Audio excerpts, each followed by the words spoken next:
Hello every one മക്കളെ, അടിപൊളിയായിട്ട് sir നിങ്ങൾക്ക് വേണ്ടിയിട്ട് 5 ഇമ്പോർട്ടൻറ്റ് ക്വസ്റ്റ്യൻസ് കൊണ്ടുവന്നിട്ടുണ്ട്. നോക്കിയേ സാർ, തണ്ടർ സീരീസ് മിന്നൽ പോലെ വരും, ചിക് ചിക് ചിക് എന്ന് പറഞ്ഞിട്ട് മിന്നൽ പോലെ വന്നിട്ട് നിങ്ങൾക്ക് 5 ക്വസ്റ്റ്യൻസ് സെറ്റാക്കി തരും.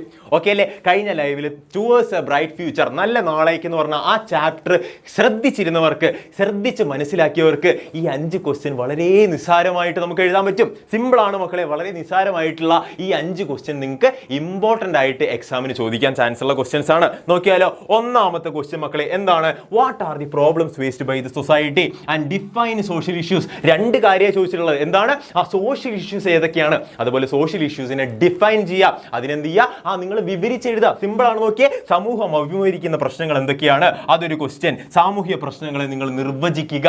ഓക്കെ അല്ലേ? വളരെ സിമ്പിൾ ആണ്. എന്തൊക്കെയാണ് മക്കളെ സോഷ്യൽ ഇഷ്യൂസ്? ക്ലാസ്സിൽ ശ്രദ്ധിച്ചിരുന്നവർക്ക് വളരെ എളുപ്പത്തിൽ മനസ്സിലാക്കാൻ പറ്റും. പോവർട്ടി, ദാരിദ്ര്യം, അതുപോലെ അൺഎംപ്ലോയ്മെന്റ്, അതുപോലെ എന്താ സ്ത്രീകൾക്ക് നേരെയുള്ള അതിക്രമങ്ങൾ, വയലൻസ് എഗൈൻസ്റ്റ് വുമൺ, അതുപോലെ എന്താ സൈബർ ക്രൈംസ്, സൈബർ കുറ്റകൃത്യങ്ങൾ, അതുപോലെ ജുവനൈൽ ക്രൈംസ്, കുട്ടികൾ നടത്തുന്ന കുറ്റകൃത്യങ്ങൾ, അതുപോലെ എന്താ മക്കളെ കുട്ടികൾക്ക് എതിരെയുള്ള ക്രൈംസ് എഗൈൻസ്റ്റ് ചിൽഡ്രൻ അല്ലേ? ഇതുപോലുള്ള ഒരുപാട് ഓൾഡ് ഏജ് പീപ്പിൾ, ആ വയസ്സായ ആളുകൾ അനുഭവിക്കുന്ന ഇൻസെക്യൂരിറ്റീസ്, അവർക്കുണ്ടാവുന്ന വൾണറബിലിറ്റീസ് അല്ലേ മക്കളെ? വളരെ സിമ്പിൾ ആയിട്ടുള്ള കാര്യങ്ങളല്ലേ പറയുന്നത്. ഇതുപോലുള്ള സോഷ്യൽ ഇഷ്യൂസിനെ കൃത്യമായിട്ട് നിങ്ങൾ ഇവിടെ മെൻഷൻ ചെയ്താൽ നിങ്ങൾക്ക് മാർക്ക് കിട്ടി. അതുപോലെ എന്താ മക്കളെ, സോഷ്യൽ ഇഷ്യൂ എന്താണെന്ന് ഡിഫൈൻ ചെയ്യാൻ പറഞ്ഞിട്ടുണ്ട്. എന്താണ് സാമൂഹിക പ്രശ്നം എന്ന് ഡിഫൈൻ ചെയ്യാൻ പറഞ്ഞിട്ട് എന്താ സാധനം? ഒന്നുമില്ല. ഒരു സോഷ്യൽ ഇഷ്യൂ എന്ന് പറഞ്ഞിട്ടുണ്ടെങ്കിൽ ഡയറക്റ്റോ അല്ലാതെയോ, നേരിട്ടോ അല്ലാതെയോ ഒരു സമൂഹത്തിനെ ബാധിക്കുന്ന പ്രശ്നങ്ങളെ നമ്മൾ എന്തായിട്ട് പറയാം? സോഷ്യൽ ഇഷ്യൂ ആയിട്ട് പറയും. വളരെ എളുപ്പമല്ലേ? വളരെ എളുപ്പമുള്ള ക്വസ്റ്റ്യൻ അല്ലേ? അത് കഴിഞ്ഞാൽ മക്കളെ നെക്സ്റ്റ് രണ്ടാമത്തെ ക്വസ്റ്റ്യൻ, ഡിഫൈൻ പോവർട്ടി. എന്താണ് ദാരിദ്ര്യം? എന്താണ്? സിമ്പിൾ ആയിട്ടുള്ള കൺസെപ്റ്റ് ആണ്. എന്താണ് നമ്മളെ കൺസെപ്ഷൻ, നമ്മുടെ മിനിമം റിക്വയർമെന്റ് നമുക്ക് മീറ്റ് ചെയ്യാൻ പറ്റുന്നില്ലെങ്കിൽ, ഒരു നേരത്തെ നമ്മുടെ ലൈഫോ നമ്മുടെ ആരോഗ്യത്തിനെ നിലനിർത്താൻ വേണ്ടിയിട്ടുള്ള അത്രയും മിനിമം കൺസംഷൻ, ആ ഉപഭോഗം നമുക്ക് മീറ്റ് ചെയ്യാൻ പറ്റുന്നില്ലെങ്കിൽ, ആ ഒരു അവസ്ഥ, ആ ഒരു കണ്ടീഷനെ നമ്മൾ എന്ത് പറയും? പോവർട്ടി എന്ന് പറയും. ഓക്കെ അല്ലേ? വളരെ സിമ്പിൾ ആയിട്ടുള്ള കാര്യമാണ്. നിങ്ങൾക്ക് മാക്സിമം പോയ 2 to 3 മാർക്ക് ഉറപ്പായിട്ട് നിങ്ങൾക്ക് ഇത് എഴുതിയ കിട്ടും കേട്ടോ. വളരെ സിമ്പിൾ ആണ്. ഡിഫൈൻ ചെയ്താൽ മാത്രം മതി എന്താണ് പോവർട്ടി എന്നുള്ളത്. നോക്കിയാൽ മക്കളെ, അടുത്ത എന്താ മക്കളെ? ഹൗ ഡസ്, മൂന്നാമത്തെ ക്വസ്റ്റ്യൻ ആണ്, how does unemployment cause poverty. എങ്ങനെയാണ് തൊഴിലില്ലായ്മ ദാരിദ്ര്യത്തിന് കാരണമാകുന്നത്? നമ്മൾ കണ്ടു അല്ലേ എങ്ങനെയാ? നമുക്ക് പണിയുണ്ടെങ്കിലേ നമുക്ക് പൈസ ഉള്ളൂ, പൈസ ഉണ്ടെങ്കിലേ നമുക്ക് ഫുഡ് വാങ്ങിക്കാനുള്ള കപ്പാസിറ്റി ഉണ്ടാവുള്ളൂ, അങ്ങനെ ഫുഡ് വാങ്ങിച്ചാലേ നമുക്ക് ദാരിദ്ര്യം ഇല്ലാണ്ടാവുള്ളൂ അല്ലേ? അൺഎംപ്ലോയ്മെന്റ് ക്ലോസ്ലി റിലേറ്റഡ് ടു എന്തിനോടാ? പോവർട്ടിയോട്. സെറ്റല്ലേ? അത് എളുപ്പമായിട്ട് നിങ്ങൾക്ക് സെറ്റായിട്ട് നോക്കിയാൽ 3 മാർക്ക് സെറ്റ്. ഓക്കെ, എങ്ങനെയാണ് അൺഎംപ്ലോയ്മെന്റ് പോവർട്ടിയുമായിട്ട് ഇത്ര ക്ലോസ്ലി റിലേറ്റഡ് ആവുന്നത് അല്ലേ? വളരെ സിമ്പിൾ ആയിട്ടുള്ള കാര്യമല്ലേ? നിങ്ങൾ എന്ത് ചെയ്യുക? ആദ്യം അൺഎംപ്ലോയ്മെന്റ് എന്താണെന്ന് ഡിഫൈൻ ചെയ്യുക, പോവർട്ടി എന്താണെന്ന് ഡിഫൈൻ ചെയ്യുക, അതിനുശേഷം എന്ത് ചെയ്യുക മക്കളെ? ഇതെങ്ങനെ ക്ലോസ്ലി ഇവർ രണ്ടുപേരും റിലേറ്റഡ് ആണ് എന്ന് പറയുക.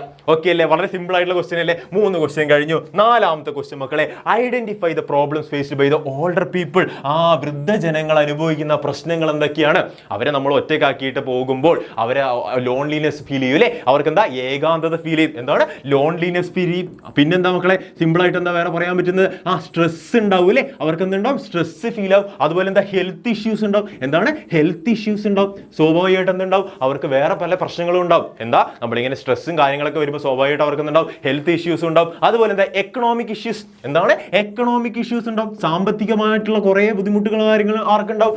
വൃദ്ധജനങ്ങൾക്ക് ഉണ്ടാവും. ഇങ്ങനെ ഒരു ലിസ്റ്റ് ഓഫ് സാധനങ്ങൾ എന്തുണ്ട് നമ്മൾ കഴിഞ്ഞ ലൈവിൽ പറഞ്ഞിട്ടുണ്ട്. ഓക്കെ അല്ലേ? പഠിച്ചവർക്ക് എളുപ്പത്തിൽ മനസ്സിലാക്കാൻ പറ്റുന്ന ഒരു കോൺസെപ്റ്റ് ആണ്. ഈ ക്വസ്റ്റ്യൻ എങ്ങനെ വന്നാലും ഒക്കെ എഴുതാൻ പറ്റും ശ്രദ്ധിച്ചിരുന്നാൽ അല്ലേ? സെറ്റാണ്, അടിപൊളിയാണ്. നോക്കിയ മക്കളെ, 5ാമത്തെ ക്വസ്റ്റ്യൻ, വളരെ സിമ്പിൾ ആയിട്ടുള്ള 5ാമത്തെ ക്വസ്റ്റ്യൻ നിങ്ങൾക്ക് വേണ്ടി സാറുണ്ടാക്കി, എന്നത്തെയും പോലെ നിങ്ങൾക്ക് വേണ്ടിയിട്ട്. നോക്കിയ മക്കളെ, എന്താണ് 5ാമത്തെ ക്വസ്റ്റ്യൻ പറയുന്നത്? എന്താണ്? ഈസ് ഫോർ യു, നിങ്ങൾക്ക് വേണ്ടിയിട്ടുള്ള സാറുണ്ടാക്കിയ ക്വസ്റ്റ്യൻ എന്താണ്? ജുവനൈൽ ക്രൈംസ് എന്താണ് എന്ന് ഡിഫൈൻ ചെയ്യുക. ഈ വീഡിയോക്ക് താഴെ നിങ്ങൾ എന്ത് ചെയ്യുക? കമന്റ് ചെയ്യുക. കമൻറ്റ് ചെയ്താൽ സാറ് വായിക്കും, ഉറപ്പാണ്. നിങ്ങൾ എന്ത് ചെയ്യുക? അത് കമൻറ്റ് ചെയ്യുക. പഠിച്ചിട്ട് നിങ്ങൾ സെറ്റാക്കി കഴിഞ്ഞാൽ അടിപൊളിയായിട്ട് ഈ chapter towards A bright future, നല്ല നാളേക്ക് എന്ന് പറഞ്ഞിട്ടുള്ള ആ ചാപ്റ്റർ ഇത് പഠിച്ചു കഴിഞ്ഞാൽ നിങ്ങൾ നല്ല നാളേക്ക് വേണ്ടിയിട്ട് സംഭവിക്കും അല്ലേ? സിമ്പിളാണ്. ഇത് സെറ്റായി കഴിഞ്ഞാൽ അടിപൊളിയാണ്. 5 ക്വസ്റ്റ്യൻസ് 5 മിനിറ്റ് കൊണ്ട് തണ്ടർ സീരീസ് മിന്നൽ സിം. ഓക്കെ അല്ലേ? സെറ്റ്.